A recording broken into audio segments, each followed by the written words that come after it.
Hello here and welcome again to another edition of the Husker Online Show. Sean Callahan, Steve Sipple, Robin Washett here, getting you through what's going to be a great week of basketball. We've got Husker baseball, softball rolling through. But I want to get on the topic of basketball, guys, because that is our opening headline. Unfortunately, not about the games going on right now, but something that happened a couple of years ago involving a Husker player, Ashley Scoggin, and a former Amy Williams women's basketball assistant coach, Chuck Love Sr. It's come to light 2 years later now.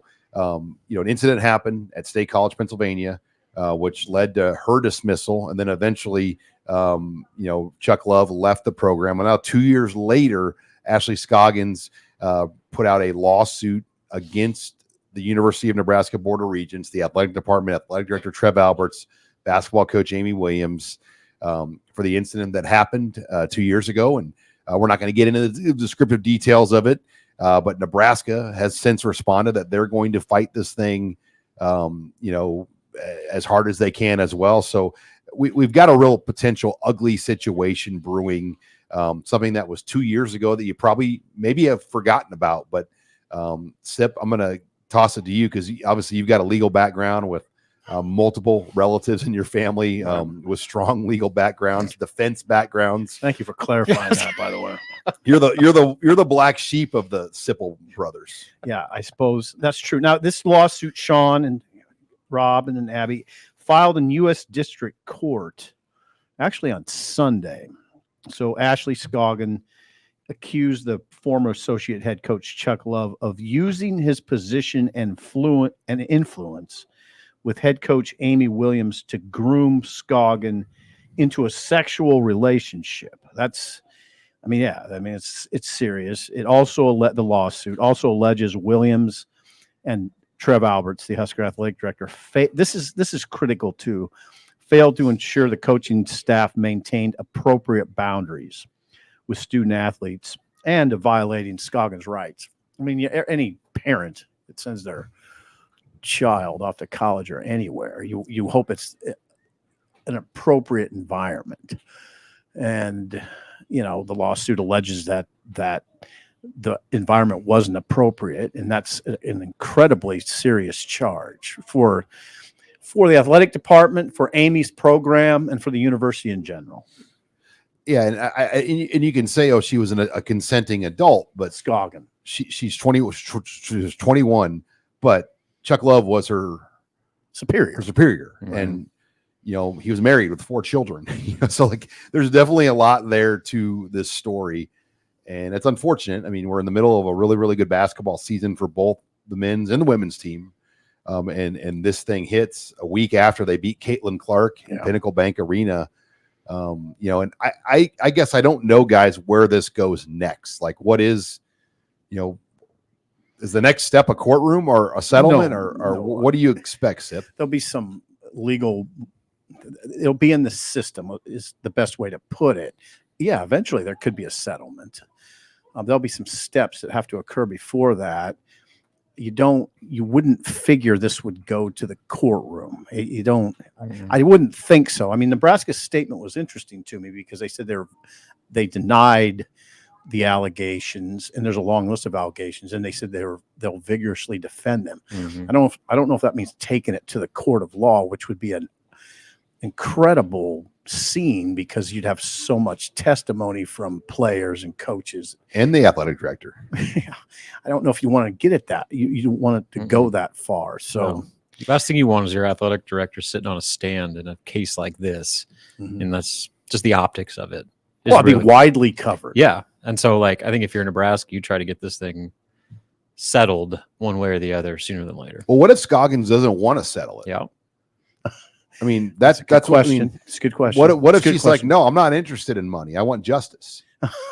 That would be interesting. I mean, so there's a lot there we don't know. That's a question that hasn't been posed to me. Mm-hmm. That's a good one. Because Nebraska could say, hey, we disagree with all this, but there's no need to go forward with this. We're willing to, end this now for this and move forward because this is not going to be good for you, us, anyone to go into a courtroom with this thing. No, you're right. So there's a lot of there's a lot of questions. Why now? I mean, is it coincidental that the filing in U.S. District Court was made just as Nebraska's getting ready to make a push for the NCAA tournament, or was that done intentionally? I don't. You wonder. I mean, it's really bad timing. Well, for she's Amy. lawyered up. I mean, her attorney is a big Scoggin. Scoggin's attorney was the attorney for the Beatrice 6 case. Right. So then if you just want to take it away from the kind of the sordid details, you have to wonder how this affects Amy right now, just on a day-to-day basis, as she does prepare her team for these games down the stretch, which are critical games for her. I mean, it's a hard time. I mean, it's a hard time for the athletic director. The athletic director his job is really difficult. I mean, it's really difficult right now. Not just because of this, because of a lot of different elements. Namely, he's got to raise money for a massive stadium project. And you don't have a president right now. And you don't have a president. You have an interim president. Mm-hmm. You have a board of regents that is essentially, given a huge vote of confidence to Trev Alberts with a big new contract, and he doesn't have a boss right now. So there's kind of some hierarchy questions, I think, as you look at this from afar. Who is Trev Alberts reporting to, or like who are the main players in this behind the scenes from the university level? Is it the board of regents? Yeah. Is there somebody else? Who's the legal counsel that's handling it in-house, all that. If this is public, this is a public matter. You can read the lawsuit, and I would call it jaw-dropping. I mean, it's a jaw-dropping set of allegations. Descriptive details would be the best way to. Yeah, and it's not something that it would expect, or we haven't seen this at Nebraska. So I would encourage you, if people are really wondering what's going on and why we're talking about it in these tones, read it. I mean, they're serious allegations. Yeah. And that's why I broached Trev's name, because it's damning. I mean, that could happen in your like, for instance, there's allegations that they met in various places throughout the athletic facilities, that those things are going on under his watch. It's not good. I'm not blaming him for it, but it's ultimately his responsibility. Well, then, as far as they're concerned, too, the fact that the Title IX investigation was stopped in 2022, right? Mm-hmm. So, I mean, like, why? So my understanding is right after Love resigned. Once Love resigned, the employee involved in the investigation, since he no longer worked there, they stopped the investigation. Mm-hmm. There might be a legal reason for that. I don't know. Yeah, I'm just reading a story by KTV. It says, in its policies, Nebraska's policies and procedures when it comes to Title IX, a Title IX complaint may be dismissed if the respondent, in this case, which would be Chuck Love Sr., is no longer employed by the university. So that was kind of their grounds for it. But I'm sure they're like, well, wait a minute. You think that all these people that allowed this stuff to happen are just off the hook now that they fired the coach? I think that's probably the greater issue when it comes to Nebraska, Trev, and Amy Williams. Yeah, lots to follow on this, as surely this will not be the final conversation we have on the show, but it could be. I mean, if it settles and things get like, do you even find that out, Sip? Well, yeah, you would. You'd find it out eventually, but it won't happen quickly. It could be a year from now. Yeah, I don't want to put a timeline on it, but Sean, I'm not a legal expert, but I don't think it will happen quickly. Well, and for Nebraska, they can't just get reactionary, because they did what they did. And I mean, they handled it the way they did. And Amy Williams has been the coach for 2 years now since the incident. So, it's tricky. It's a tricky rope right now they're walking. Oh, it's really tricky. I mean, the allegations against the head coach are serious. I mean, her husband was involved to a certain degree. It's really, I mean, Amy's got a coach under this cloud, which is not going to be easy at all. I wouldn't think. Maybe, people can compartmentalize, and that's what she's going to have to do. All right. When we come back, we are going to hit on the in-state tour. We held our opening event of the in-state tour this past week in Omaha at the Warren Academy. We had over 100 prospects come through the event this year. I believe I did 41 interviews, by the way. and 14 different teams that came through the event. Churning and burning over there. We run an assembly line. But we're going to give our thoughts on the in-state tour. You're listening here to the Husker Online Show. And we're back here on the Husker Online Show. Sean Callahan, Steve Sipple, Robin Washett, talking now in-state tour. But before we get to that, this segment of the Husker Online Show brought to you by Omaha Steaks. Start the new year off with a bang with big savings during the Omaha Steaks end-of-season event. You can stock up on all your favorites and get 50% off site-wide. That's 50% off incredible steaks that have legendary butcher cut filet mignons, or sink your teeth into memorable butcher cuts, top sirloins. Just go to omahasteaks.com. Plus, when you use promo code Huskers at checkout, you'll get an extra $30 off your order. Nothing fights the winter blues like a delicious and satisfying meal from Omaha Steaks. From the perfectly aged tender steaks to juicy burgers, desserts, classic comfort meals, every bite is guaranteed perfect. For a limited time, get 50% off site-wide, plus you'll save an extra $30 with promo code Huskers at checkout, and every purchase is backed by their unconditional money-back guarantee. Start the new year off right and warm up the winter with tender steaks and hearty home-cooked favorites from Omaha Steaks, all 50% off with their end-of-the-season event. Make sure you use that promo code, though, Huskers, at checkout to get $30 off your order. Thank you again to Omaha Steaks for sponsoring us here. Great partners and sponsors and supporters of the Husker Online Show. Okay, guys, we had the in-state tour in Omaha. That was on Sunday. So, Sip, it was your first time. Mm-hmm. And you've known me a long time. Mm-hmm. You know, I've done this event for a long time. Mm-hmm. And I think you probably had an idea what we did. What were your thoughts of your first in-state tour? It was eye-opening. It was very well organized. I mean, it was quite a scene. Just Omaha area school after Omaha area school being paraded through that area of Warren Academy where we're at, and seeing all those players. It was kind of a whirlwind.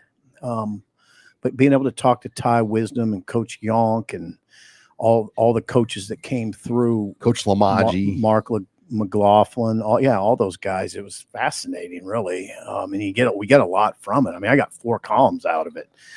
Got to talk to Tyson Terry and his defensive coordinator, Hempel. And it's really beneficial to those kids, and the coaching staff. It's like a miniature Big Ten media days. I mean, that's a good way to put it. I mean, because with 14 teams though, and we do it in and we do it in 5 hours. Yeah, Sean, I don't know how you do it. I don't know. I don't either. Sometimes I don't know how you keep everything straight. I don't either on it. I mean, and I do my best to make sure I'm on for everyone. But 41 interviews, I addressed all 14 teams individually. Right. So there's a lot for me that I have to be ready to go for, but. We try to talk to at least 2 players from each team and their head coach on camera. Uh-huh. But then you and Brian and Abby are, on the side doing additional interviews. Yeah. And we have a really good check-in process. And one of my favorite things we've added recently, the surveys. Yeah. And so we survey the kids and the players as they come through the event. And there's just a lot of different fun things you find out about them. Like in some of the hot button topics, like our transfers, like, sure. Coaches weigh in on the transfers at the high school ranks because that was a storyline this year. That was. I'll tell you what the big takeaway that people need to know about is Millard South. I mean, Millard South is loaded.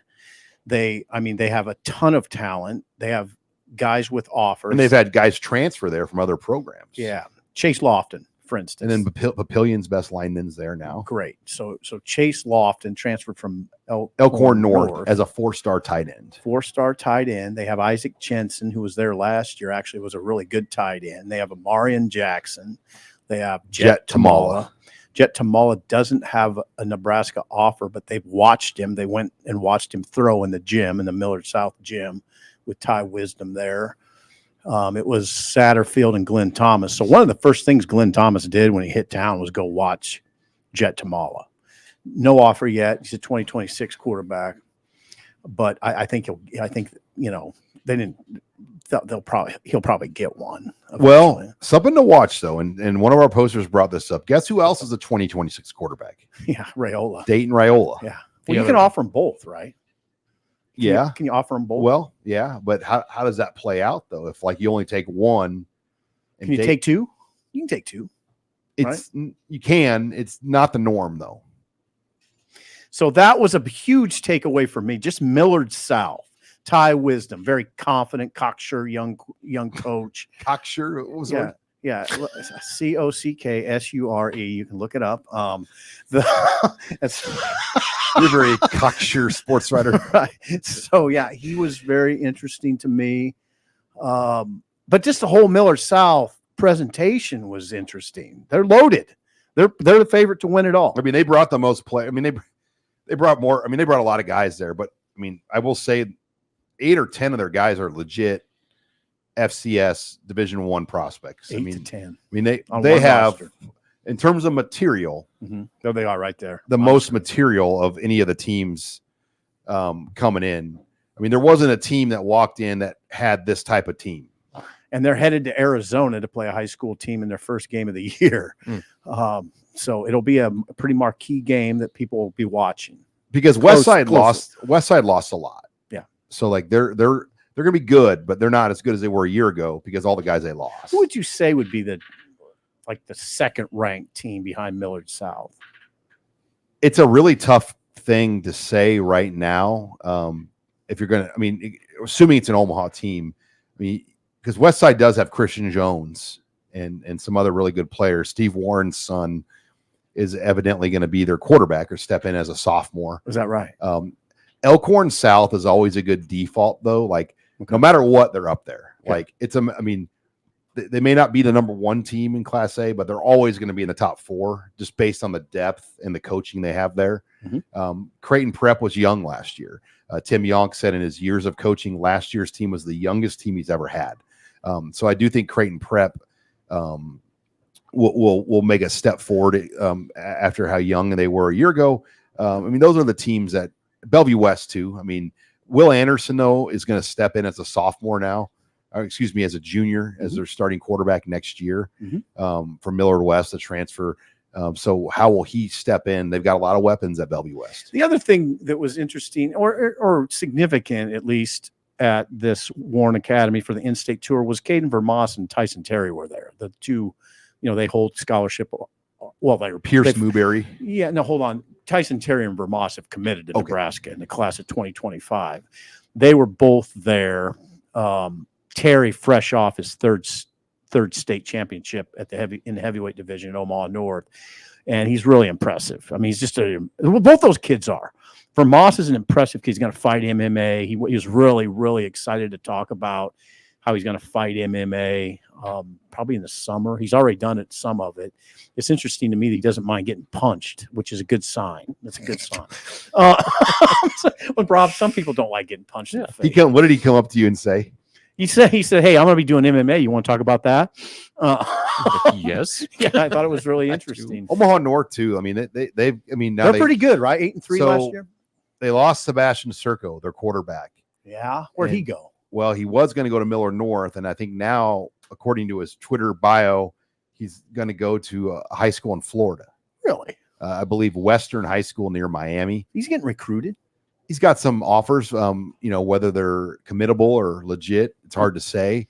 But the Vikings have to get a quarterback. Mikey Gow has moved back to Nebraska, former Bellevue East quarterback. That can throw left and right-handed. He might be the Vikings quarterback this year. He wasn't at our event, but it will be interesting to see kind of how this team comes together here for Larry Martin. And Riemann Ziebert was there, and Ryman. Is it Ryman? Ryman Ziebert. We're starting off on a bang. Riemann. Jordine Ziebert. I heard you ask him, is it Riemann or Ryman? And he did say Ryman. Ryman Ziebert. I mean, so he's a tight end from Platteview. You crashed the takeoff right away on your first official Husker Online, Ryman Ziebert. Yeah, well, he's impressive. Oh, man. I mean, he really is. Like 6'6.5" in his stocking feet. I mean, that's a legit 6'6.5". So he's being Miami's offered him, right? Wisconsin, Oklahoma State, Minnesota, Arkansas. yeah, Nebraska. And so it was interesting to see those kids come through. I mean, the very best players in the Metro. And then you'll be in Lincoln this week. Yep. Yes. Yeah. Sunday. And the event is pretty much full. I've had a couple more changes I made, but we'll have a full event of 12, 14 plus teams there as well. Okay. So it was 21 years of doing this. There's guys that you maybe haven't heard about, or guys people don't know about. Who's the one that jumps out to you the most that while doing the in-state tour maybe was totally off the radar, that by the time all was said and done emerged as a legitimate dude that was essentially discovered on the in-state tour? Gosh, I mean, there's a lot over the years. I'd have to really, I can remember going out to Cozad and meeting Jared Crick. Mm-hmm. That's a good one. He didn't have an offer. There's a name. That's a good one. Yeah. And he didn't have an offer. They had Luke Pinkelman, who was a Big 12 throwing champion. And then they had a running back who was kind of their star player, but he was an undersized running back. And I knew he just knew immediately. I don't want to say I knew, but you knew immediately Crick was the guy, even though like on that team, he was probably third on the totem pole in terms of recognition. But that's the thing about being a recruiting prospect. And parents sometimes don't get this. There's a difference between just being a good football player, but also being a prospect. How's that? Well, prospects have upside, potential, areas to build. Like Robin can attest to this in basketball locally. There's good basketball players, but there's also prospects. Yeah. Like Connor Salas, the fact that he was a 5-star, people said he's not even the best player in the States because they're projecting where he's going to be. Look at him now. Down the road. Now he's a potential all ACC player. Is he playing that level? Yes. Whoa. Yeah. So now going to layer onto that, is there anybody that jumped out that could be that guy this year that you saw that it's still people early. don't know about, that you saw and like, I'm going to keep an eye on this kid? Like that's why I don't mind when the coaches will bring some of their freshmen that are going to be sophomores, because you find like Isaac Jensen was there and Jet Tamala were freshmen last year. We met him last year. And so I'm okay with the younger guys coming just to get a jump on who they are, because absolutely by the time they're juniors, we know who they are. So it is what it is. I mean, some teams will bring 6-8 guys, and we had one this year bring 20. So I mean, we do our best to get through it, but we'll have a great event, and are you gonna be at the Lincoln one? We'll see on that. I don't know. But then I would say this: keep the name Jet Tamala in mind if you're a Nebraska fan. I mean, you always watch quarterbacks, and he could get an offer. Jet Tamala, 6'4", 180. Actually I think he had a pretty good year last year. Yeah, he did. He threw for 26 touchdowns and 9 picks. In a lot of years, he would have been all state, but he Really? was in a year that featured Daniel Kalin, Rezak, some very, very, very good quarterbacks. I think he threw for 2,600 yards as a sophomore. And like 26 touchdowns. 26 touchdowns, 9 picks. That's the stats. And he's their guy. All right. When we come back, Bill Belichick is going to be speaking at the Nebraska Coaches Clinic. We'll discuss that. We got to get Rob's thoughts on that. You're listening here to the Husker Online Show. And we're back here on the Husker Online Show. Sean Callahan, Steve Sipple, Robin Washett. Nebraska Coaches Clinic will take place on the first weekend of April. And they've done this for many, many years. And one of the big things is they always try to bring in a keynote speaker, to draw coaches to come from out of town. And this year they announced Nebraska is going to have former New England Patriot head coach Bill Belichick in town to speak. And credit to Steve Sipple. He figured this is actually Bill Belichick's second time speaking at the Nebraska Coaches Clinic. Yeah, second go round. Pelini had him here in 2012. I knew Pelini had brought in a big name, but I couldn't. He wasn't available to the media. I remember that part. Right? I don't remember talking to Bill Bell. Oh, Dick Vermeil's come. Yeah, Dick Vermeil, Bob Stoops. Who else? They've had some North big names. Turner, Mike Smith, former Falcons coach. North Turner. Well, Bill Callahan had John Gruden come in the peak of John Gruden. Ed Orgeron, Les Miles. Yeah, there's some big names. But would you say Belichick's Belichick's the biggest, yeah. I'll never forget Gruden, though, like when he was here, a story I heard, there's 1,000 coaches there, and he goes, all right, how many of you guys are defensive coaches? Raise your hand. And they all raise their hand. He goes, I hate all you mother effers. Is that right? Is that right? That was kind of his like icebreaker to I don't think Belichick will do that. No. That's interesting. That's a good. I did hear Les Miles's talk, and it was rough. I mean, it was just okay.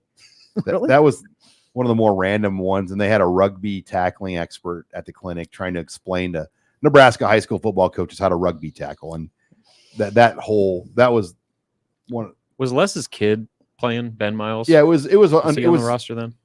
it was the Bob Diaco year. Yeah, so that made sense. Yeah, that rugby tackling was a big topic back then. We spent as a media corps, we Filled spent up a summer's worth of content. yeah, on we that. spent way too much I time. didn't do it. I refused to. Did you? It's friggin' football. You tackle somebody. Like, you're not trying to rugby tackle. Omaha South. It's coming out Get right some now. Here it comes. Here comes Omaha South. I looked around the room, and there were some coaches that were like writing notes down. A lot of guys just dropped their pen. They're like, Really? okay. I mean, there's some good ideas behind it all, but like, how do you teach like a 15-year-old kid? Like, okay, we're gonna rugby tackle. Like, I think it was a safety measure. Yeah, basically? that was like in the peak CTE Yeah. era where like people were doing everything to try to reduce head trauma and all that sort of stuff. So the rugby tackling was a way to tackle without leading with your head, right. which was a point of emphasis. So it made sense. But yeah, But we did spend way too Way much too time much. writing about yeah, it. we got way too scientific. Yeah, with we it. did. Bob Diaco was actually not on board with it. He wasn't. It was a measure that was kind of brought down by Eichhorst. Okay. I mean, the lawyer. Yeah. I mean, he Great. thinking about CTE. And Yeah. 100%, Sean. Rob, now what do you think about Belichick? Are you going to roll in on and just have Giants gear? And Yeah, I mean the fact No, that you're we not going to never have lost Giants. to him in a Super Bowl. I mean, like I don't know why Are you gonna anybody. have Giants? Why could nobody else beat him? I never get it. But no, I'm a big Belichick fan. Are For you? one, former Giants defensive coordinator on 2 Super Bowl teams, including shutting down the high-powered Buffalo Bills offense in the 1990 Super Bowl. But I digress. Yeah, I think it's an awesome guess. Like, I mean, if you're a football fan, Bill Belichick is like up there. Like him or hate him, I mean, he's one of the greatest to ever do it. And even without Tom Brady, his defenses were still good, really good. And so the football knowledge that he's going to pass on, I would highly recommend to I anybody. hate to do this, but how many I don't like to 6, put right? Super Bowl rings? He's at 8. No, 5. Belichick has 8 total, not as a Oh. head coach. In his career, he's got 8. Oh, okay. He has 8 Super Bowl rings. Head coach with Patriots. How many has he got? 5, 6. I don't know, but that's Did Brady amazing. win 2 at Tampa or 1 at Tampa? 1. Okay, so he's got 5 then. I 5. think. So 8 Super Bowl rings is ridiculous. Yeah, he won 6 as a head coach, Yeah. 2 with the Giants. You wonder if Nick Saban will begin doing kind of a coaching clinic tour. Yeah. It does seem like if you're a guy like that, Yeah. you know, that's how you stay kind of present. I See mean, people you like. Good see- money, get to talk football, Yeah. travel around. with like-minded people. That's a good. I wonder if Saban will do that. You would think he would. He loves to talk about it. I would Mhm. think. And I mean, these coaches get paid. I mean, there's budget to pay a coach. So I mean, you obviously cover expenses, and I'm sure there's a fee you have to pay, but it's well worth it. Great get, and again, Belichick's second go round in this. So there you go. All right, I want to hit on the spring game recruiting too, because Okay. that is shaping up to be already a big recruiting weekend for Nebraska. And this past week, they have secured their quarterback visitor, TJ Lateef from Orange County, California, Lutheran High School, 4-star, will be coming to Nebraska that weekend. You know, and the quarterback chips are falling quickly. Alex Mansky, Iowa State. Dylan Duff from St. Louis Desmet Jesuit, who will play Creighton Prep to open the season. Mhm. He committed to Kansas State this week. He did. And Nebraska offered Dylan Duff. Okay. So they move quickly, and it appears that TJ Lateef is the target. And I think bringing a guy in for the spring game weekend makes a lot of sense, because you're not going to get him for a true home game. So this is the closest thing, and hopefully you're going to get 70,000 plus people there and put on a good show for them. Isn't it interesting too? In the past, you would look at those schools that they're on the list, they're on our screen, and say, can they pull him out of the Pac-12? No more Pac-12. Yep. So can you That's pull him? Big Ten country out there now. Yeah. So now, I mean, honestly, it gets a little easier to go to Orange County and get a Sure does. quarterback. You know, so yeah, that'd be big. That'd be big. TJ Lateef. Yeah, and he'll be in for the spring game, 6'2", 185, ranked as a 4-star by the industry rankings. On 3 Still is not done. It's like updated 2025. So that should go through. And on 3, generally, just from what I've seen, they like to start low on the early rankings. They don't want to go high. So they give out less 4 stars early, less 5 stars early. Okay. And then they build on it. That's really their process. It's good to know that. Seriously. Like the number of 5 stars right now will probably double by the time they do 32 a year. And they generally kind of let the process build. They don't just hand out 5 stars right away. There's money, as you know now too, there's money involved in these rankings. Oh yeah. With NIL. One of the most interesting things that we took away from Honolulu was meeting that, we'll call him an agent. Or we'll call this guy an agent. You know who I'm talking about. Basically a street agent. And he said in that world, street agent, that NIL has never, or excuse me, star rankings have never been more important because they're used in NIL valuation. That by some collectives. Yeah, by a lot of collectives. For those kids, the star ratings definitely matter more than ever. Which I wouldn't necessarily have thought about, but it makes a lot of sense.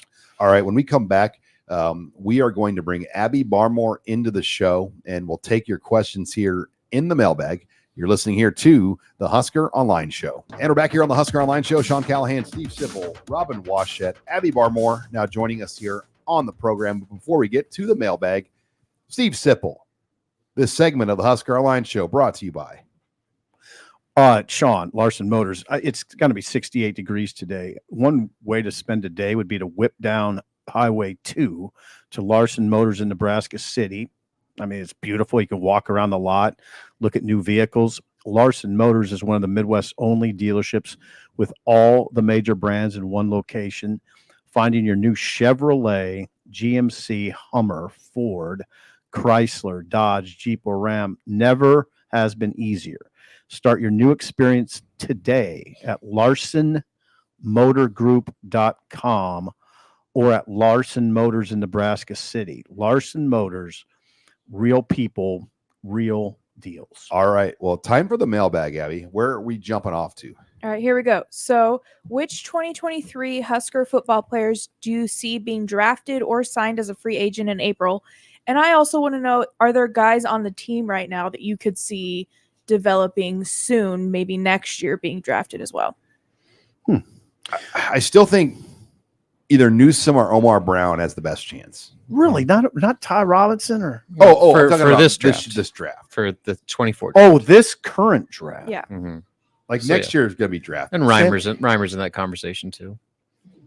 So, okay. Who else? I gotta get reconnoitered here. So, yeah, who is it? I mean, we're basically talking about we forget about Caleb Tanner. I mean, can he get into a roster or a camp? But I think Omar Brown, Quentin Newsome, Luke Reimer are probably the 3 that have the best chance. Nordine, maybe Newely. Nuri. Yeah. Is it Nordine? Are we sure on that? What else would it I'm be? not trusting either of you guys. Pronunciations. I know the Hausmans pretty well, and they always just call them Nuri. Yeah, it's spelled Nouredin. I've never heard anybody but you call him Nordine. So I'm pretty sure that's his name, like on the roster, but he just goes by Nuri, which is his Nordine is nickname. Jordine, Nordine, Reamer, Ryman, Rail. We could do this for hours. Rail instead of Ryle, but Newely. Newely will have a chance. Okay. The Steve Sipple name game, and I'm sure your boys on 1620 like Josh and John, they could probably like put a reel together of your names. Oh, it's a problem. Yeah, I mean it can be a problem. I mean there's some I definitely get right. You've heard them. So next year, Ty Robinson, Nash, definitely. Maybe Ben Hart. Ben Hart would have a chance. Ben Scott would have a chance. Maybe one of those. Is Buford a senior or junior? Tommy Hill. Tommy Hill, you would think would have a shot. And Buford is technically a junior. Yeah, it's hard. It's hard to play this game, Abby, because it's hard to know who's a junior and a senior anymore. And if that, I'm just sticking with seniors, just because we know Singleton, maybe if he plays. Sure. What about his potential? What about Banks, Jamal, or is he a junior? I don't know. He's a senior. He's a senior. Jamal Banks. Jamal Banks and Nayor. They only intend to be here 1 year. Yeah. I think Nayor could play 2, but he's only going to do 1. And Sean, you saw them at your event. Would Nayor looks like a pro prospect. What'd you think of that? Whew. Nayor was more physically impressive than Banks to you? Yes. Really? Yes. Their shoulders are huge. Yes. He's got like an 80-some inch wingspan. Nayor. They looked bigger than like Fedoni and Borkature, the tight ends. They look bigger than those guys. You're kidding. But they're faster. Not an exaggeration. So how would they compare to Purify? Not Maurice. Not quite as big? No. I don't know. I just remember Purify just being like, when I think of like big receivers, he's the first guy I think of. So I don't know if I'd go. I haven't seen Aaron Pads yet in person. Maybe that changes the conversation. Yeah. But tell you what, he looks the part. See how he plays it. But all right, next question. What is everyone's take on what you would change as far as the transfer portal and the numbers of times players can transfer without penalty of sitting out? One time. Yeah, the one, but again, though, there's waivers and ways around it. I mean, you can come up with, my sick uncle, or, like you can come up with reasons to get a waiver. So I don't know if you can stop it. I don't. And I don't know if you can catch people tampering. I just feel like we've started this, and this is what it is. Mm-hmm. I mean, eventually, once we kind of get rid of the illusion of this like collective business, schools start paying the players directly, then we can start getting contracts. And if you come in, you can sign a 2-year deal. How about that? To where you're not every year going into the portal and testing the waters. Like, would the schools want to do that though? I'm sure. Why wouldn't you? What if you're a bust? Yeah, that's true. That's why it'd only be like a 2-year deal. And again, the thing we don't know about the schools taking over is Title IX. Like, how can the schools pay the players, football players with a Title IX influence involved in the way they operate? How does that work? Yeah, it seems like a legal matter. How I mean, are we? Is it NIL at that point, or is it just a fattened stipend? Yeah, I don't know. These are questions that give me a headache, frankly. Because right now, Dylan Raiola is paid a legit roster value NIL deal, or he will be. Yeah. But if the school takes that over, can they do that? Like, let's say 1890 is paying Dylan Raiola. Let's throw a number out, $1 million. Okay. Can Nebraska just say, like, how will they determine like what the value of a player is? And you know what the key question is in that, Sean? If you're going to fire people now. I mean, you can fire employees. That's the thing that I don't know that players think of as much. Maybe they do. Maybe they already say, simple, we can already be fired. We get our scholarships taken away. Yeah. The retirement package is what they call it. You can't really get them taken away, though, unless you like violate team rules. See, the whole employee thing, that push for employee status that's interesting to me is the ability to be fired. I mean, I don't know if they think about that part of it. You don't perform, you're fired. I mean, you got to think about that part too. Mm-hmm. And we saw very little attrition this offseason because I do think a lot of these guys realize how good they have it here. 100. And if they enter the portal, all of a sudden they lose everything. And if they end up at, let's just say, a MAC school or a lower school, it happens. It happens. You're going to maybe get your stipend that you had at Nebraska, like the school stuff, but you're not going to get the NIL roster value money. Oh yeah, people don't think about this, but you go from Nebraska to somewhere in the northern MAC, Illinois. Yeah, it's an eye opener. I mean, the world is much different in DeKalb, Illinois, than it is in Lincoln, Nebraska. Gear, food, everything, amenities. Yeah. It's a different world, and that's got to be an eye opener for some guys. Here I am in Toledo. I mean, Toledo. These are schools that can play football well and all that, but the setup is nothing like Nebraska. And it's the gap is widening by the day. I know. And I read this from Ross Dellinger this week. One of the complaints is essentially Power 5 programs can create as many as 30 additional scholarship players with NIL. Mm-hmm. And he said 30 because he was assuming a 105 fall camp. But really, I believe the fall camp roster number is now, I believe it's 120 now. So more. But so yeah, you could have, if it's 30, that's sizable. But you could have 85 scholarship guys and 30 plus NIL guys that are getting NIL deals that are valued as scholarships. And how do you stop that? How do you stop a person from earning? You can't. Nope. Apparently not. America. Yeah. This is what we want. Again, this is what we wanted. This is what I don't know. we, not everybody. Yeah, I don't know. Yeah, everyone thought NIL was going to be fun burrito deals and furniture commercials and runs of tweets. That was NIL for about 2 months. Then the boosters got involved and they organized and they created collectives. And then they quickly found out there's no one there to regulate what they're doing. Right. And so, But for about a month, it was cool to see, oh, so-and-so's got his own burrito deal and runs a gift card. And I mean, For about a month. It was about a month. now if you went to a player and said, we'll give you $50 to tweet for a restaurant, they'd laugh at you. Yeah, the high caliber players would laugh. I'm not going to waste my time. All of them probably would. Yeah, you're right. Like they don't do that's not even done anymore. No, good point. God, that's interesting. Like I remember one guy in Nebraska's team tweeted out like a pet service company or pet sitting company. Well, and there was the Coldest Crawford with the air conditioner. yeah, that's kind of like the pinnacle of that era. Well, Nash Nash is doing it now. Yeah. Nash does it now. that was kind of the pinnacle of that, though. But that's still like a legit. I mean, that's probably like I'm just going to guess like a $10,000 deal. That's legit. I mean, it's a legit deal. Yeah, that's legit. All right. Final question. Well, we made it through a record number 2 questions before the last one. Okay. Our last one. Do you have any fun summer vacation plans or trips? It is 68 degrees. Time to start thinking about summer 68. in We're- February. We're front ending this year. Like we're not going to go like maybe Colorado in the summer, but we've planned this trip out in March to go to Hawaii as a family. Wow. With points. I've been saving Wow. points up. Points And guy. So we're going to Hawaii in March, and then I am going to speak in May to the Chicagoans for Nebraska Club again Chicago's a great place to at go. the Big Ten offices, That'll be fun. and so my family's going to come out there with me to Chicago for a weekend. Robin. Going to Wyoming at the end of May.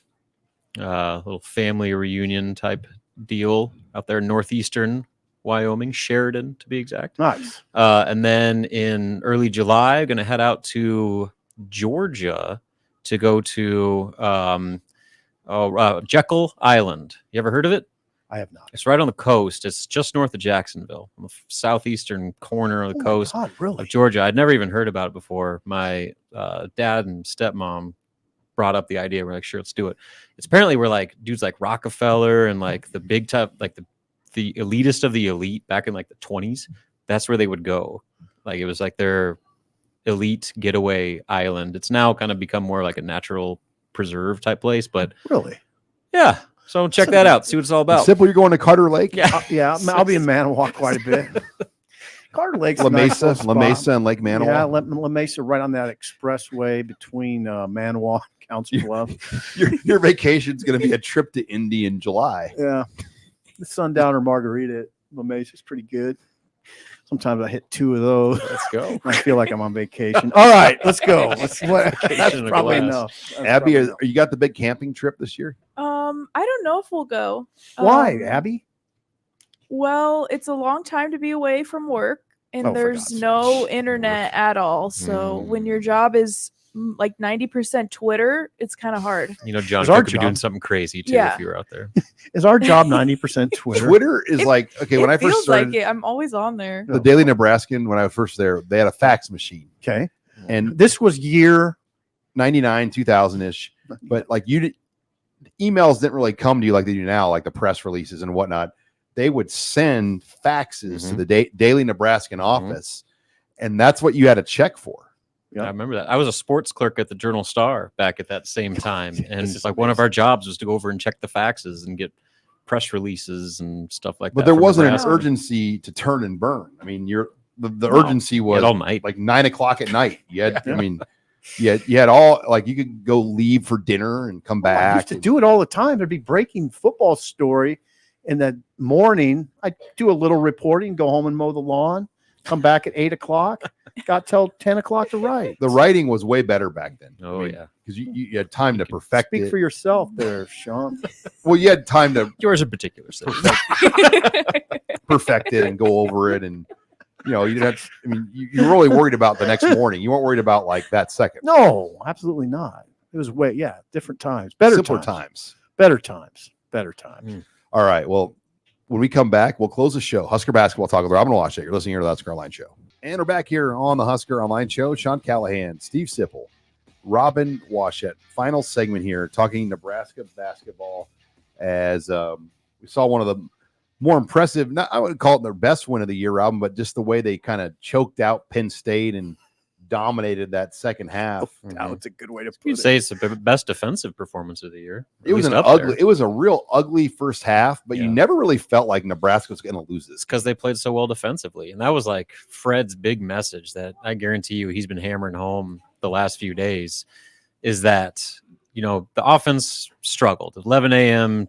tip, it was just sleepy. The shots weren't falling, but they didn't let it affect their effort defensively. They brought it on that end of the floor from start to finish, and they controlled the game throughout. And eventually the offense got going and it all started clicking. So that's something that he always tries to stress, especially when you talk about this conversation of how they're going to get it done on the road. Well, that's how you do it. You go and bring that kind of effort defensively, you're going to get it figured out more often than not. Rob, there was a beautiful moment in that game, and you'll remember it. It was, I don't know if you saw it or not, but you remember the time period. Penn State had actually closed it to 55-43 in the second half. And Casey made a three, top of the key type three, and then was doing this kind of celebration, which he does.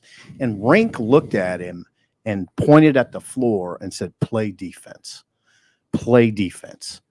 And I thought it was a great moment to see Rink, like just to see that level of focus and that level of leadership. They have something going over there. I mean, and that's the leadership that you would have hoped was going to come up more often than it has, especially in those road games, because that's been their issue. When adversity hits, they struggle on the road, whereas at home, they do things like that.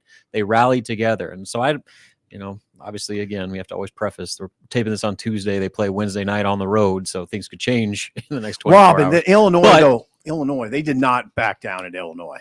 They lost the game, but there was no back down. Right. But at Iowa, there was. Wisconsin, there was. Maryland, there was. Northwestern, there was. So that's kind of the issue, that the consistency, or should I say inconsistency, of the focus and effort on the road compared to the how consistent it is at home. Like, that's kind of the most baffling thing about this team. They look like a top 10 team at Pinnacle Bank Arena. Then they look like they've never played basketball together sometimes on the road. Guys, Penn State's not that bad. They're pretty good. No. Everybody in the Big Ten's good at home. Yeah. I mean, period. Yeah. And Robin, Nebraska has 3 road games remaining. What is the updated Kim Palm, especially after Ohio State's win against Purdue? What's the Ken Palm saying for the final 3 home games? It hasn't changed much. Nebraska is favored in 2 of the 3. 2 of the 3 road games or home games? 2 of the 3 road games. They are. Indiana and Michigan. Okay. They are a 2-point favorite, 58% chance Wednesday night against Indiana, and then a 3-point, 61% favorite at Michigan. The Ohio State game, which is really interesting because obviously they responded with their hair on fire after Holtman's firing against Purdue. What is that team going to look like in 2 weeks? Right now, Nebraska is a 1-point dog per Ken Palm with a 46% chance of winning it. In other words, Nebraska is right there in all 3 of these remaining road games. So opportunities to not only eliminate that goose egg of no conference road wins, but potentially get multiple conference road wins is there. And it's as good of a chance as they've had over these final 3 road trips. Big game Wednesday night. Big game. Huge. Well, and even Minnesota, after the way that game ended. Yeah. And it's a Sunday night game. So Minnesota's a surprise. I mean, are they? Yeah. No, I mean, there was. So when I was up there in December, I was talking with some other Minnesota beat writers, and they were still jostling around the idea of would Minnesota make a firing with Bed Johnson during the season? That's kind of where their season was. And now he's not going anywhere. They're NIT at least, point, right? Yeah. I mean, the way that they've been able to kind of stabilize their season and become at least a consistently competitive group, that's a heck of a job compared to where people thought that team was headed. Robin, I think that will be, I do think, and I agree with you 100%. Nebraska looks like a top 15 team at home. I think Minnesota will be tough. I think that'll be a tough game. Yep. 70% chance for Nebraska to win that one. They have a point guard. Farrell Payne's playing really well. They bring in Payne. some guy off the bench that shoots the hell out of it. Yeah. Hawkins is the guy, the point guard. Okay. He's a stud. Farrell Payne is playing really well. He's their big guy down low. And then they have Dawson Garcia, and then another guy has emerged off the bench. Christie. Yes. Christie. Who went through a stretch of 4 games where he averaged 16 points a game. He can really shoot it.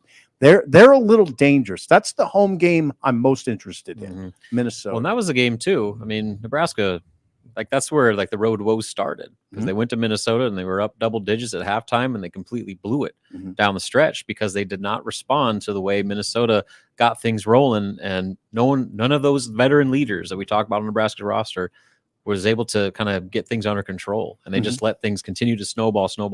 No one stepped up and made a play. So the rematch, I guarantee you that those veterans on Nebraska's roster are going to look to change that course. Especially the bigs. I Mhm. thought against Minnesota, that's where Nebraska's a little, I don't know, susceptible to against teams that have strong, athletic big men. And Minnesota has that. Mhm. And Robin, the bracket matrix has Nebraska in 96 out of 98 brackets right now. That's pretty good. Currently, they have them as the last 10 seed. So they're right on the line of being a 10 and 11. Northwestern's a 9 seed. Michigan State's a 7. Wisconsin a 5 now. Illinois a 4 and Purdue a 1. So those are the only Big Ten teams in the dance. And that's been kind of the trend. I mean, they're going to get probably 6 teams in, and Nebraska's the 6th. Yeah, and could play themselves up a little higher too. Get a couple road wins, hold course at home, do something in Minneapolis, and all of a sudden you're going into the conference tournament playing for seeding rather than trying to earn a spot in the field. Lots to keep up on. And make sure you stay on HuskerOnline.com. We got a great special right now for our YouTube listeners. To get 2 months of access for $1. Simply use promo code NU1 to access Husker Online for 2 months for $1. Robin will have full coverage here.